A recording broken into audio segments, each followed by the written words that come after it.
আপনার মুখ থেকে কি দুর্গন্ধ আসে? কথা বলার সময় মানুষ দূরে সরে যায়?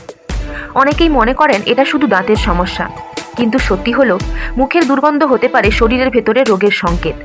আজকে জানবো মুখের দুর্গন্ধ কেন হয়, কিভাবে সহজে এই দুর্গন্ধ প্রতিরোধ করবেন এবং কখন ডাক্তার দেখানো উচিত। সবচেয়ে সাধারণ কারণ হলো মুখ পরিষ্কার না রাখা। দাঁতের ফাঁকে খাবার জমে ব্যাকটেরিয়া তৈরি হয়, সেখান থেকেই দুর্গন্ধ তৈরি হয়।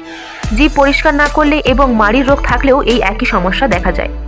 শুধু দাঁত নয়, পেটের সমস্যা, অ্যাসিডিটি, সাইনাস ইনফেকশন, ডায়াবেটিস এইসব থেকেও মুখ দুর্গন্ধ হতে পারে। তাই দীর্ঘদিন থাকলে এটাকে হালকাভাবে নেবেন না। এবারে জানা যাক দুর্গন্ধ প্রতিরোধের কিছু সহজ উপায়। দিনে 2 বার ব্রাশ করুন। প্রতিদিন টাং ক্লিনার দিয়ে জিভ পরিষ্কার করুন। জিভে জমে থাকা ব্যাকটেরিয়ায় বেশি দুর্গন্ধ তৈরি করে। মুখ শুকিয়ে গেলে দুর্গন্ধ বাড়ে, তাই দিনে অন্তত 2 থেকে 3 লিটার জল পান করুন। এছাড়াও হালকা গরম জলে আধা চামচ লবণ দিয়ে দিনে 1 থেকে 2 বার গার্গেল করুন। এটি মুখের জীবাণু কমায়, মাড়ি ভালো রাখে। 1টি বা 2টি লবঙ্গ চিবাতে পারেন। তাজা পুদিনা পাতাও চিবাতে পারেন, এটি মুখের সুগন্ধ বাড়ায়। এছাড়াও হালকা গরম জলে কয়েক ফোঁটা লেবু দিয়ে গার্গেল করুন, মুখের দুর্গন্ধ কমাতে এটি সাহায্য করে।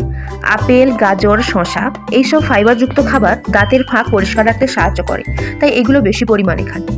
কখন ডাক্তার দেখাবেন? যদি নিয়মিত ব্রাশ করার পরেও দুর্গন্ধ না যায়, মাড়ি থেকে রক্ত পড়ে, দাঁত নড়ে বা মুখে ঘা থাকে, তাহলে দ্রুত ডেন্টিস্ট বা ডাক্তারের পরামর্শ নিন। মুখের দুর্গন্ধ শুধু অস্বস্তি নয়, এটি হতে পারে রোগের সতর্ক বার্তা। তাই সচেতন থাকুন, নিয়মিত মুখের যত্ন নিন। ভিডিওটি ভালো লাগলে অবশ্যই লাইক, শেয়ার, সাবস্ক্রাইব করুন।